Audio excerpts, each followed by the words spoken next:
Galera, quem quiser deixar o microfone ligado para falar comigo, pode deixar. Tá? Eu gosto que participa mesmo, para a gente interagir melhor aqui. Beleza? Oi, professor! E aí, criatura, beleza? Tudo bem? Tudo bem, e você? Tô ótima, graças a Deus. Graças a Deus. Sem coronavírus. Graças, que bom, né, professor? Também, né?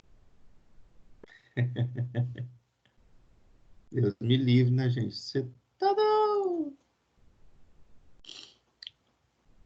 Bom, essa semana é o simulado que leva, né? É que dia? Amanhã é o simulado?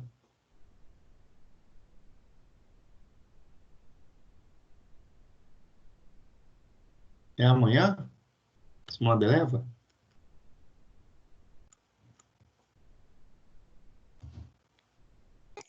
Bom, lá tá falando que começa no dia 19. 19? Ai, eu também tenho que ver o negócio aqui, porque mandaram o bilhete e agora eu esqueci. Também, deixa eu ver.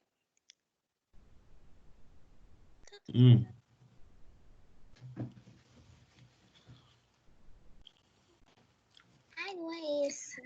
Professor, Tá escrito que é do dia 19 ao dia 21.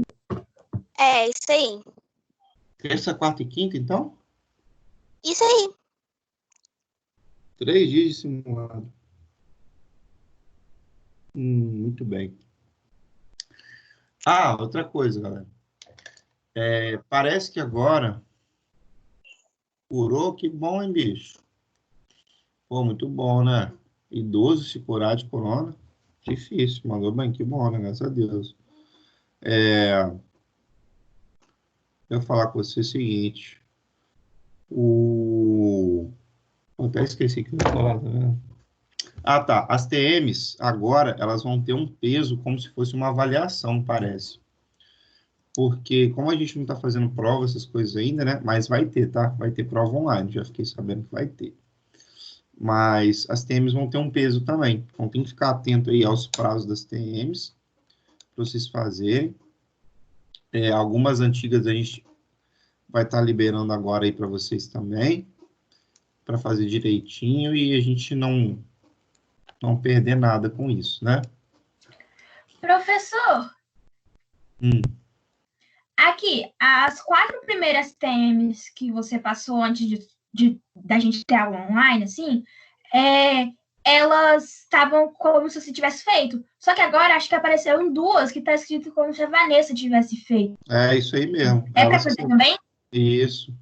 É porque as primeiras, as 4, quem preparou fui eu. Aí vocês e o pessoal de Cariacica fizeram. Aí agora, essas TMs, quem preparou foi ela. Ela vai fazer. Então, a gente fica variando, né? Eu faço as TMs para a turma daqui e de lá, e ela faz para as turmas de lá e daqui. Porque a gente dá a mesma aula, a mesma matéria, né? Tudo igual, a gente está sempre junto na matéria. Então, a gente meio que divide o trabalho, vamos dizer assim, né? E show de bola. Então, olha só, pessoal, vamos pegar aí nosso livro, tá? Livro em mãos ou livro online, não sei. No meu caso aqui, o meu livro está online. E hoje nós vamos trabalhar o capítulo 10. Deixa eu botar aqui a projeção do livro. Capítulo 10.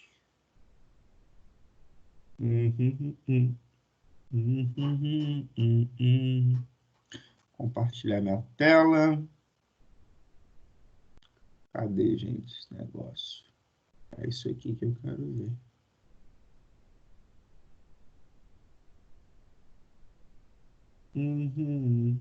Isso aqui.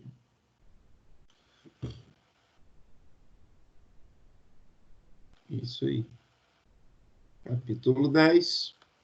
Nós vamos trabalhar este cenário aí. Até o capítulo 9, gente, a gente fechou um bloco de matérias que terminou falando aí sobre tecnologia, né? Sobre as novas tecnologias, as tecnologias digitais, tudo isso daí a gente chegou a comentar, a quarta revolução industrial, muito bem. O capítulo 10, ele já vai trabalhar um outro bloco de matéria que a gente vai falar até o final desse livro, e até provavelmente no livro 3 também. Eu estava olhando, parece que serão 4 livros mesmo, o Eleve. 4 livros. Então, a gente vai trabalhar essa matéria aí do livro 2 e do 3 dentro do mesmo conteúdo, que é o conteúdo relacionado à biologia. É o conteúdo relacionado aos seres vivos. E o que o 7º ano precisa saber sobre os seres vivos? Inicialmente, uma série de características, e essas características a gente vai começar a estudar agora. Quando alguém, por exemplo, fala para você a barata é um inseto, você não duvida disso, né? Não, você não duvida. A barata é um inseto asqueroso. E quando alguém fala para você que uma cerejeira é uma planta, você também não duvida disso, porque você sabe que é um vegetal mesmo. Desde pequeno você aprendeu assim, né? Então, é uma planta, é um animal, você entende isso, mas talvez você não saiba por que você classificou desse jeito. Agora os capítulos vão ficando grandes, né? A matéria vai ficando mais cheia, mas você vai ver que a matéria ela vai fluir muito rápido. Então, nesse capítulo, a gente vai entender por que a gente chama a barata de inseto, por que a gente chama a cerejeira de vegetal, porque existem alguns fatores que vão possibilitar a gente elencar os seres vivos dentro de alguns tipos de características que são muito próprias, né? Olha só que maneiro. O capítulo ele começa com essa leitura, né? Somos feitos de pó de estrela. O que isso significa? Eu falei isso com vocês no ano passado, no 6º ano. A gente estudou astronomia. A gente estudou sobre a formação do universo. A gente estudou sobre a formação das estrelas. As estrelas, elas formam através de aglomeração de poeira, de nebulosas, que se condensam, se aquecem e que acendem, gerando novas estrelas. Essas estrelas, que são parecidas com sóis, elas acabam envelhecendo, como qualquer estrutura do universo, ela envelhece, passa-se muito tempo, e chega um momento que ela vai atingir o seu ponto máximo de vida estelar, e ela vai acabar explodindo.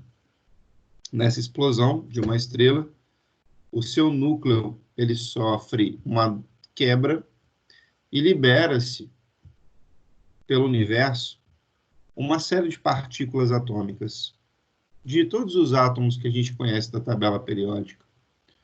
Pois é, hidrogênio, carbono, enxofre, ferro, ouro, platina, cobre, enfim.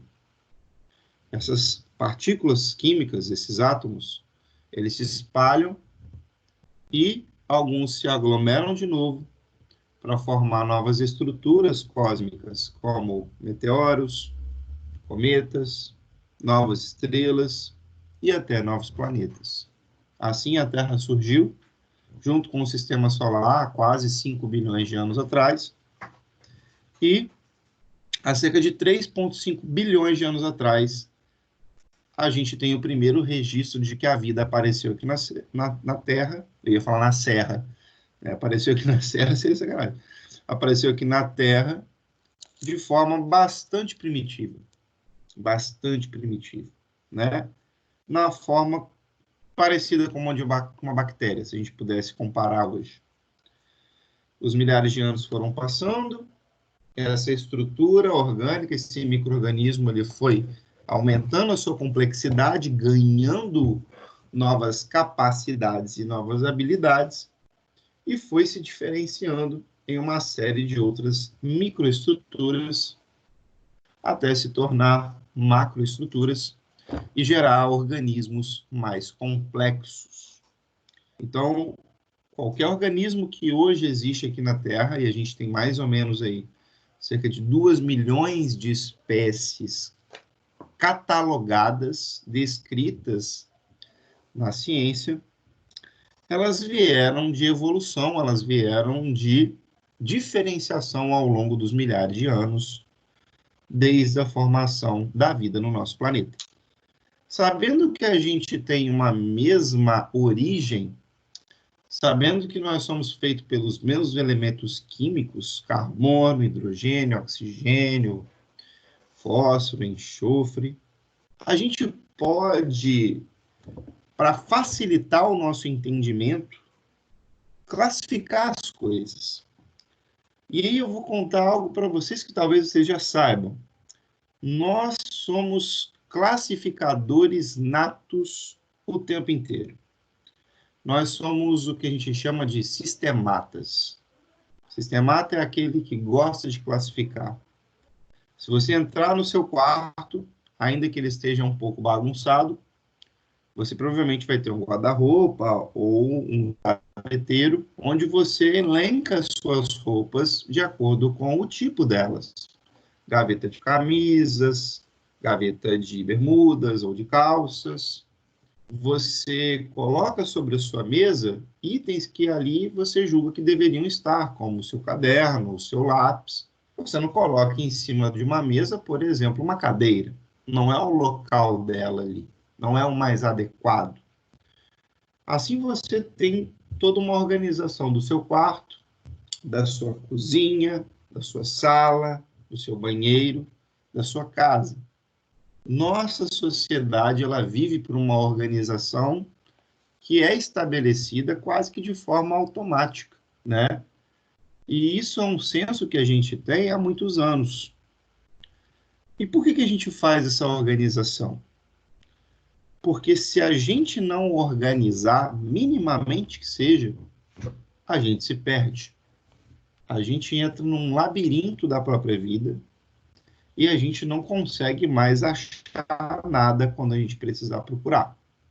Da mesma forma que a gente classifica tudo o tempo todo, né? Estou indo para a escola, eu vou com qualquer roupa? Não. Eu pego a minha blusa de uniforme, minha calça de uniforme, aquele tênis que eu comprei para ir para a escola e saio de casa. Eu não pego a primeira camisa que eu vi, ou o short, a bermuda que eu achei mais bonita. Eu vou pegar aquilo que é adequado. Eu me adequo a determinada situação. Eu fiz uma classificação da minha vestimenta de acordo com o local que eu preciso ir. Assim a gente vai fazer também na ciência. A ciência nada mais é do que uma forma de transpor aquilo que a vida já nos mostra, só que de forma científica, de forma mais pontual, de forma a demonstrar para a gente como funcionam essas categorias e como elas podem facilitar a nossa vida. Tudo bem? Então, quando eu comecei a aula falando que quando você fala que a barata é um inseto e a cerejeira é uma planta, você sabe disso, porque desde os seus primeiros anos escolares você aprendeu desse jeito. Mas se eu te perguntar como ou por que a barata é um inseto, alguém saberia me dizer? Quem souber, responde aí. Pode falar ou escrever. Por que a barata é um inseto e não uma planta? Por que a barata é um inseto e não um tigre? Professor, posso falar? Sim. Eu lembro que eu já pesquisei isso quando eu tinha uns 10 anos, por mera curiosidade, porque tinham falado que a minhoca não era um inseto. E aí eu pesquisei. Por que a minhoca não é um inseto? E o Google puxou e abriu uma matéria falando as características que um animal precisa ter para ser um inseto. E aí eu lembro que é ter 2 antenas, 4 pares de patas, alguma coisa assim. Eu lembro dessas 2 características. E ser uma classe de animal lá, só que eu esqueci. Mas eu já pesquisei sobre isso. Boa, jovem, boa. Então você já teve aí, o que você percebeu, Toniato? Que quando você fez essa pesquisa, você percebeu que existem o quê? Alguns parâmetros que foram necessários para você chamar a barata de inseto e a minhoca não ser chamada de inseto, correto? Então, quando você fez essa pesquisa, ele te informou, bom, para ser caracterizado como um inseto, né, um inseto é um animal, a minhoca também é um animal. Vamos pegar o seu exemplo. Por que a barata é um inseto e a minhoca não é um inseto? Porque a minhoca não apresenta características que são necessárias para eu chamar ela de inseto.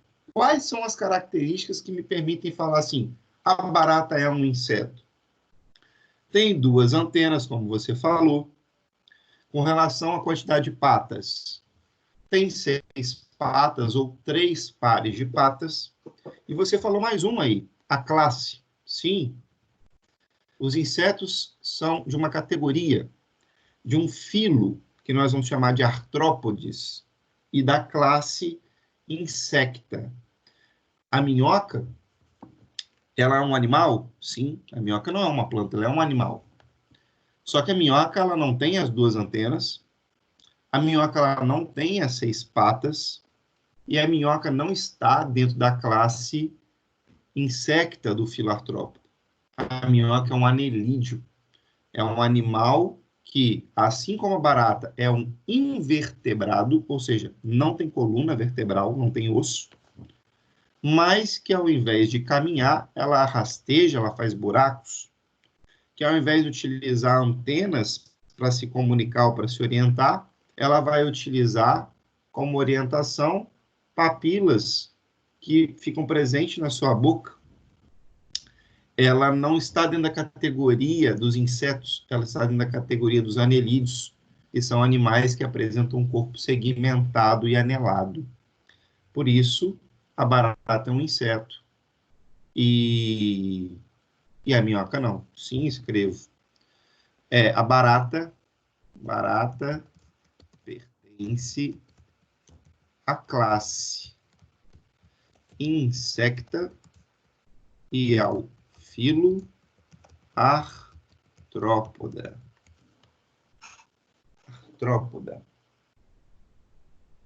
Muito bem, são nomes que nós vamos começar a ficar familiarizados. Essa matéria é muito maneira. Professor, Vamos lá, galera. todos os insetos estão dentro dessa classe que a barata também tá? Todos os insetos.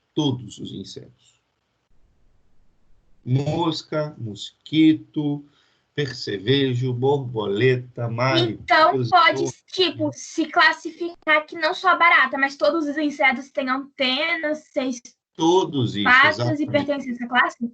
Exatamente, Juliana, você chegou no ponto, minha filha.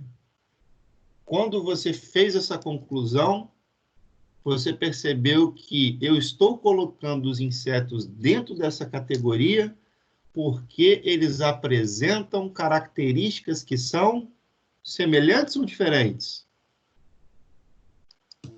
Semelhantes? Semelhantes.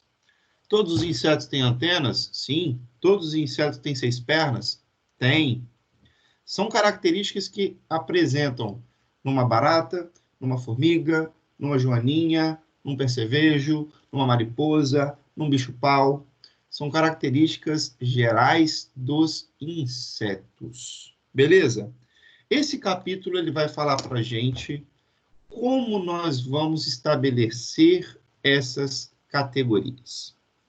Então, vamos olhar aqui no livro, gente. Vocês estão olhando o livro aqui comigo, né? Estou no capítulo 10, página 144, tá? Nós falamos, em algum momento, que os seres vivos, eles apresentam níveis de classificação, né? Esse nível de classificação começa lá do átomo. Os átomos se unem e formam moléculas. As moléculas se unem e formam organelas. As organelas se unem e formam células. Gente, eu posso classificar os seres vivos de forma geral em 2 tipos. Os que têm uma célula e os que têm várias.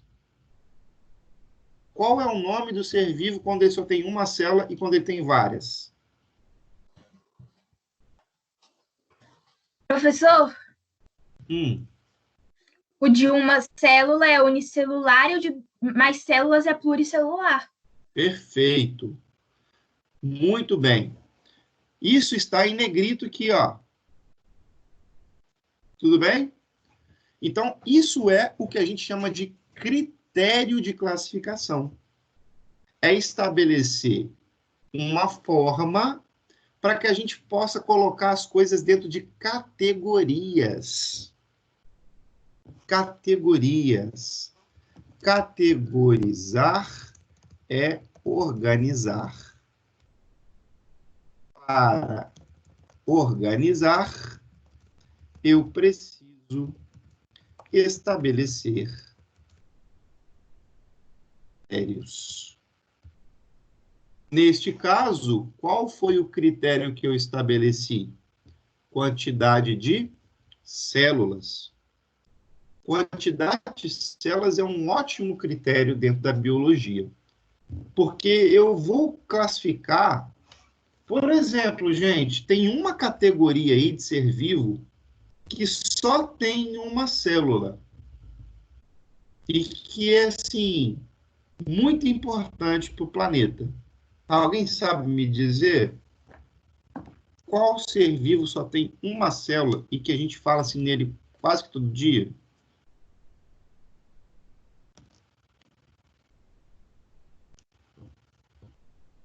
Alguém que está presente na nossa pele, na nossa língua, na nossa barriga, no solo, na água, nos materiais, nos alimentos. É o ser vivo que mais existe no planeta e só tem uma célula. Que ser vivo é esse? Bactéria. Muito bem, Taylor. Muito bem, muito bem. As bactérias só têm uma célula. Uma célula. E elas estão presentes em todos os ambientes que a gente conhece do mundo. E elas causam doenças, mas elas também podem ser benéficas porque elas contribuem aí com o nosso intestino para que a gente possa fazer digestão. É através das bactérias também que nós podemos utilizar tecnologias para desenvolver medicamentos como a penicilina, tá? A gente utiliza as bactérias para fazer medicamento. Então, ela é muito importante. Olha esse ser vivo aqui do livro, o paramécio. Ele tem uma célula só também, só que ele não é uma bactéria. Ele é um ser vivo que apresenta núcleo. A classe da barata, o filo, né, artrópoda, significa patas articuladas, isso aí. A gente vai falar disso mais na frente, tá bom, Toniato? Patas articuladas. Os insetos apresentam patas articuladas, né? Eles conseguem fazer esse movimento com as patas. Muito bem. Então, isso é um critério. Isso é um critério. Agora, existem outros critérios de classificação, tá? Esse foi só um e que já foi muito importante para a gente. Uma vez que eu tenho uma célula, seja ela de um organismo uni ou pluricelular, eu estabeleci um critério. Quando esse organismo é pluricelular, ou seja, ele tem muitas células, essas células começam a interagir. E olha só que interessante. Vamos pegar essa imagem aqui agora da página 145. Veja. Nós temos o nível químico dos átomos. Os átomos se aglomeram, formam moléculas, formam a célula. Quando as células se unem, nós formamos tecidos. Tecido é um conjunto de células muito parecidas e que têm uma mesma função. Por exemplo, tecido epitelial, a nossa pele. Qual é a função da pele? Nos proteger contra os agentes externos, revestir os nossos músculos e os nossos ossos, permitir a nossa transpiração, afinal de contas a gente sua, né, pela pele. Muito bem, isso é um tecido. Se eu juntar vários tecidos, eu posso formar um órgão. Nesse caso aqui, ó, formei esse órgão que é o estômago.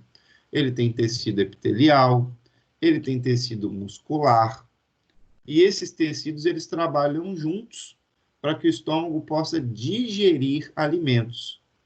Principalmente a função do estômago vai atuar na quebra de proteínas que a gente come na nossa alimentação. Só que o estômago não é só um órgão perdido dentro do nosso organismo.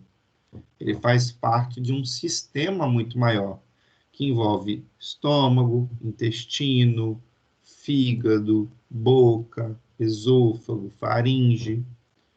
Nós vamos chamar esse conjunto de órgãos que trabalham de uma mesma maneira ou de maneira semelhante ou com o mesmo propósito de sistema. Neste caso, estou me referindo ao sistema digestório, que começa na boca e termina no ânus. Tudo bem? Nosso corpo ele tem vários sistemas. Esse é o digestório. Tem o respiratório, que a gente tem falado muito ultimamente por causa do coronavírus, né? Que envolve os pulmões. Tem o circulatório, que envolve o coração, suas artérias, suas veias. Tem o nervoso, que vai envolver aí o cérebro, o cerebelo, a medula. Tem o sistema esquelético, tem o sistema muscular. Então, o corpo ele tem vários sistemas, e esses sistemas trabalham em conjunto para que o corpo funcione. Pode, Juliana? Sim, eu vou chegar nesse ponto. Uma outra classificação também é com relação ao tipo de célula, né? Se ela é eucariote ou procariote. Você lembra o que é isso? Professor, eu lembro que a célula, acho que a eucarionte, ela tem tipo núcleo e a procarionte não. É exatamente isso. Exatamente. Eu lembro que ano passado você explicou sobre células, tinha um capítulo só disso. A gente terminou um ano falando disso, isso aí. Muito bem. As células eucariotes são células que apresentam, além da membrana, uma membrana pequenininha dentro do núcleo, né, que seria o próprio núcleo, que fica o DNA. É a célula da maioria dos seres vivos. E a célula procariote? É uma célula que não tem um núcleo, ou seja, o DNA vai ficar solto lá, né? A gente vai visualizar melhor isso daqui a pouquinho. Dando continuidade aqui no livro, nós temos a noção que depois de um corpo, nós formamos uma população, ou seja, vários seres vivos semelhantes. Esses seres vivos semelhantes interagem com outras populações, por exemplo, aqui o ser humano pode estar interagindo com insetos, pode estar interagindo com outros animais, pode estar interagindo com os vegetais. Então, nós vamos formar uma comunidade. São várias populações que habitam no mesmo local, né? E essas comunidades estão inseridas em um ecossistema. Esse ecossistema apresenta características muito próprias de um determinado local. A gente vai ter um determinado clima, um determinado relevo, um determinado fator pluviométrico, um determinado grupo de espécies que só vive ali, tá? Isso caracteriza um ecossistema. Um conjunto de todos os ecossistemas da Terra, se a gente pegar, né, os ecossistemas, os biomas, né, Pantanal, vamos pegar a Mata Atlântica, vamos pegar as permafrostes, vamos pegar as savanas, você vai ter o planeta inteiro, a biosfera. Tá? Então, só uma recapitulação aqui. Muito bem. Vamos olhar aqui a atividade. Atividade da página 147. Número 1. Você estudou que os seres vivos e a matéria inanimada podem ser constituídos pelos mesmos tipos de elementos químicos. Quais características diferenciam seres vivos da matéria inanimada? Alguém sabe? Quais características diferenciam seres vivos da matéria inanimada? É uma boa pergunta essa, tá? É uma pergunta que é IPC. Por que que a barata é um ser vivo e o seu celular não é um ser vivo? Que características são essas que separam esses dois? Vamos ver se alguém sabe.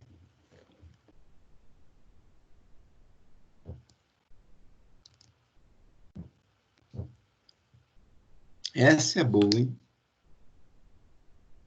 O nome do aparelho é celular, mas ele não tem células vivas. Ele não é um ser vivo. A barata é asquerosa, mas ela é um ser vivo. Só que você gosta mais do seu celular, que não é um ser vivo, do que de uma barata, que é um ser vivo. Por que que a barata é um ser vivo? Organização em células é um bom começo. Professor, Hum, pelo amor de Deus, né? A barata voa, a barata pula na cara da gente. Aí, pelo amor de Deus, barata, professor. Você tá não. Beatriz começou a falar aí, ó. Organização em células. É um bom começo. Que mais? Vamos lá. O celular tem DNA? Professor, a capacidade de reprodução, o celular não tem DNA, a barata. Boa, menino. Se você deixar o celular aqui e botar um outro celular em cima dele, eles não vão reproduzir, né? Não vão se reproduzir. A barata vai. O celular não tem DNA. A barata tem. Juliana botou mais uma coisa aqui, ó. Se alimentam, crescem, reproduzem. A matéria inanimada não se alimenta, não cresce, não se reproduz. Isso é um bom norte da nossa resposta. Então vamos colocar assim, ó. Número 1. Os seres vivos, exceto pelos vírus, apresentam células, se alimentam. Tá travar, a internet está meio complicada aqui, né? Se alimentam, se crescem, transformam. Melhorou aí? Crescem, se transformam. Respiram. Tem material genético.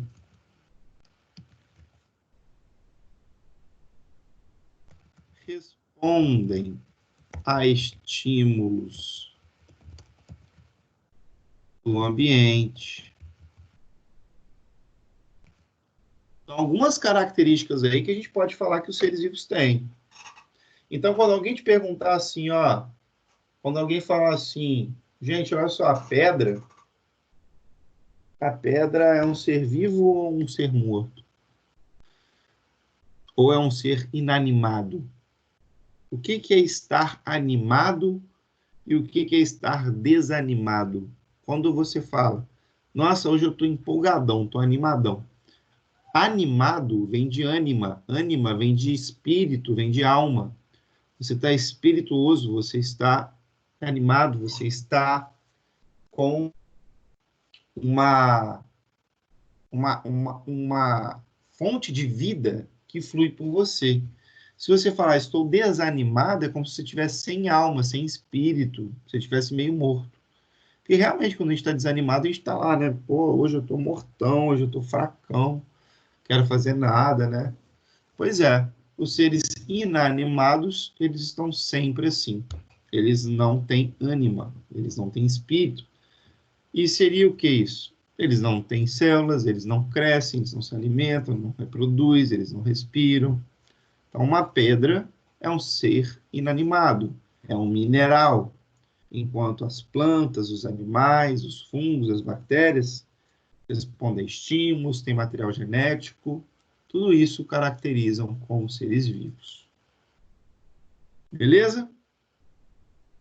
Número 2. Qual a importância da reunião das células na formação de seres vivos pluricelulares?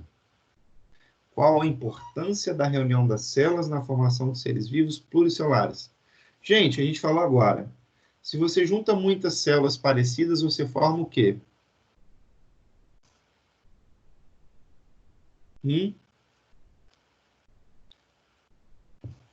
Ao juntar muitas células, você forma o quê?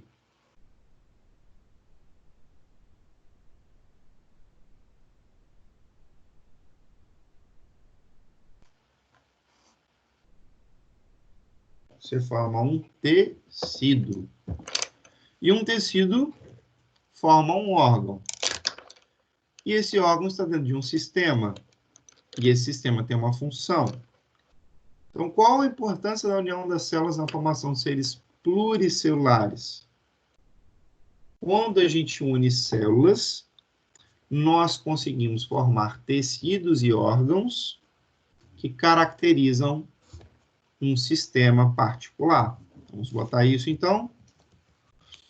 A união de células formam tecidos e órgãos com características próprias. Desempenham funções específicas dentro do corpo. A união de células formam tecidos e órgãos com características próprias e desempenham funções específicas dentro do corpo. Então, por exemplo, uma bactéria, ela tem uma célula só.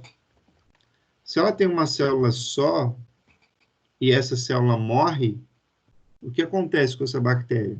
Ela também vai morrer, porque ela só tem uma célula. Então, aquela célula dela é responsável por controlar tudo que acontece com ela. Nos seres humanos, ou nos outros animais, ou nas outras plantas, ou qualquer outro ser vivo que tenha várias células, que seja pluricelular, as células elas têm capacidade de se diferenciar. Então, a célula da nossa pele não é igual à célula do nosso osso, ou igual à célula do nosso músculo, ou igual à célula do nosso cérebro. Apesar de elas terem vindo de uma mesma origem, né? Que todos nós nascemos fruto da fecundação do espermatozoide com o óvulo dos nossos pais, apesar de elas terem vindo desse início, elas apresentam funções hoje que são diferentes. Um cérebro não tem a mesma função da pele. A pele não tem a mesma função do cérebro. Só que, ao separar esses trabalhos, eu consigo ter mais eficiência, né? Imagina se o cérebro tivesse que fazer todas as funções que ele faz, que o coração faz, que o intestino faz. Ele nem funcionaria. A mesma coisa que a pele. Imagine se a pele, além de proteger, ela tivesse que distribuir muitas substâncias, fazer a circulação sanguínea, fazer a digestão do alimento, produzir a nossa urina. Não tem jeito, tá? Então as coisas se perderiam.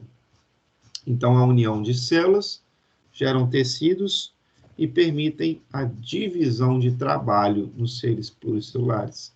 Dividir o trabalho nos seres pluricelulares é uma grande conquista. Uma grande conquista para a evolução. Tudo bem? Bom, dando seguimento aí. Na parte 2 desse capítulo, até agora tá tranquilo, galera? Tá de boas? Fala aí para mim saber como é que vocês estão. Essa matéria é bem de boa.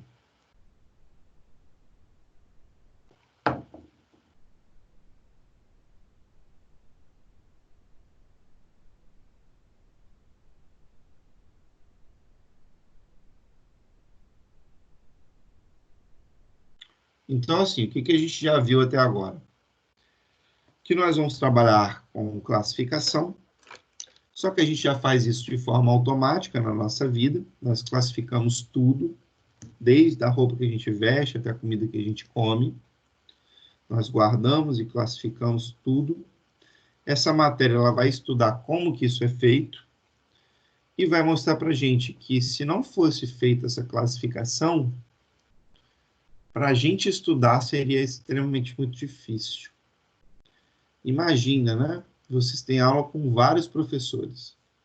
Imagina que um professor começa a falar que igual eu, existem seres procariontes, eucariontes, aí daqui a pouco eu falo assim, gente, olha só, a raiz de 4 é 2, porque na função de primeiro grau aqui, a gente pode perceber que esse 2 equivale a A, e não sei o que, não sei o que lá. Aí, de repente, eu pulo assim, então, lá no século XVIII, na Inglaterra, houve movimentos sociais e políticos que permitiram que as revoluções industriais pudessem ter início. Aí depois eu volto lá para a geografia. Então, gente, os parâmetros demográficos que caracterizam aí um país podem ser estabelecidos através de análise do IBGE. Gente, você ia ficar perdido. Você não ia conseguir entender aonde que ele começa falando de barata e está falando de parâmetro demográfico, passou por função, passou por revolução. Gente, as coisas perdem o sentido. Elas não têm uma cadência de raciocínio. Então, é necessário que a gente organize o nosso pensamento. É necessário que a gente organize a nossa maneira de estudar a vida, de estudar os conteúdos. E é exatamente isso que essa matéria nos ensina. Qual a importância de fazer essa classificação? Porque uma vez que você sabe a classificação dos seres vivos, fica muito fácil entender depois a respeito deles e de suas características como um todo. Você vai conseguir ter em mente quando alguém falar, esse organismo, ele é um inseto. Você vai lembrar, ele é um inseto por quê? Porque todo inseto tem 2 antenas, tem 6 pernas, tem o corpo dividido em 3 segmentos, que é cabeça, tórax e abdômen. Alguns são pterigotos, ou seja, voam. Alguns são apterigotos, ou seja, não voam. Alguns têm boca mastigadora, outro sugador, outro lambedor, outro chupador, outro mordedor. Cada inseto tem um tipo de boca. Você vai começar a imaginar, você consegue visualizar essas coisas na sua cabeça, porque elas começam a tomar uma proporção mais didática e você fica mais inteligente também, tá? Então, isso é muito maneiro, muito maneiro. Continuando aqui no nosso segundo tópico dessa aula, só para a gente finalizar aqui e já introduzir, a gente vai perceber aí o seguinte, que existe uma série de seres vivos no planeta, e se a gente não classificar eles de maneira muito minuciosa, fica muito difícil para eu me comunicar com o resto do mundo. Muito difícil. Imagina, né? Eu sou um pesquisador aqui e eu estou trabalhando com uma espécie de rato que vive aqui na Mata Atlântica. Como que eu vou explicar sobre esse rato para alguém que talvez nunca tenha visto um rato? Ou para alguém que vive do outro lado do mundo e que os ratos são todos iguais? E aqui eu encontrei uma ratazana de bueiro enorme, transmissor de doença, leptospirose. Como que eu vou classificar esse rato? Então, isso é uma forma da gente perceber que sem a sistemática a gente não consegue fazer nada. A gente não consegue estudar. A gente não consegue se policiar, se portar dentro das mais variadas situações. Então, é muito importante a gente levar essa matéria a sério. Uma vez que você conseguir classificar os grupos de seres vivos, que não é difícil, você vai ver que entender cada um deles se torna muito mais fácil, porque você já tem o principal, que foi a classificação. E isso é o que, assim, tem sido cobrado mais nos Enems da vida, entender classificação de seres vivos, e uma vez que você entende essa classificação, a prova flui, que é uma beleza, tá? Então, lembrando, para a gente classificar, a gente precisa estabelecer critérios. Esses critérios ajudam a gente a categorizar. Então, no caso da barata da minhoca, utilizamos alguns critérios. Ela tem pata? A barata tem, a minhoca não. Ela tem antena? A barata tem, a minhoca não. O corpo dele é cabeça, tórax e abdômen? Bom, da barata sim. Da minhoca é uma tripinha, parece uma salsicha, bem fina.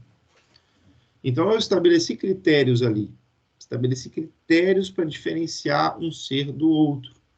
Para que eu consiga conversar com alguém que esteja do outro lado do mundo e você fala a palavra barata, talvez ela não entenda, porque ela não conhece essa palavra. Por mais que você traduza, pode ser que no país dela não tenha tanto significado. Agora, quando você começa a descrever, bom, você sabe o que é barata? O cara fala, não, nunca vi. É um insetinho meio amarronzado, ele vive, gosta de comer resto de comida, vive na cozinha, as mulheres têm um pavor, tem 6 patas, 2 antenas, às vezes eles têm um finquinho assim, ó, na bundinha deles, né? Muito bem, tal. Aí ele, rapaz, você tá falando aí do bicho tal. Aí ele vai falar o nome da barata no idioma dele, né? Aí eu falo, beleza, é isso aí. A gente está falando da mesma coisa, só que tem nomes diferentes, porque cada um é de uma cultura, é de uma linguagem. Então a gente vai perceber, na próxima aula a gente vai voltar a falar disso, que além da gente saber descrever, a gente também tem que saber dar nome às coisas. Imagina, se em cada lugar do mundo a barata tiver um nome, né? Como que você vai falar sobre barata com uma pessoa que está na China, outra que está nos Estados Unidos, uma que está na França, a outra que está na Argentina? Cada lugar, a barata tem um nome. Então, para facilitar o meu estudo, a minha comunicação com os pesquisadores, nós vamos estabelecer um nome que seja geral para todo mundo. E aí, como estabelecer esse nome, também são cenas dos próximos capítulos. Tudo bem? Então, deu o nosso horário aqui, meus queridos, 10h10. Vamos encerrar aqui por hoje. Amanhã a gente volta. É para fazer exercício para amanhã. Não, capítulo 10 não precisa fazer ainda não, tá? Se você quiser adiantar alguma coisa, pode, tá bom? Mas amanhã a gente já termina esse capítulo e aí vai ficar mais fácil para você fazer, tá bom? Quem quiser pode adiantar, claro, mas espera a aula terminar, o capítulo 10 fechar para a gente ficar fera. Belezinha? Queridos, a aula passou voando, eu adoro essa aula. Tamo junto e vamos que vamos.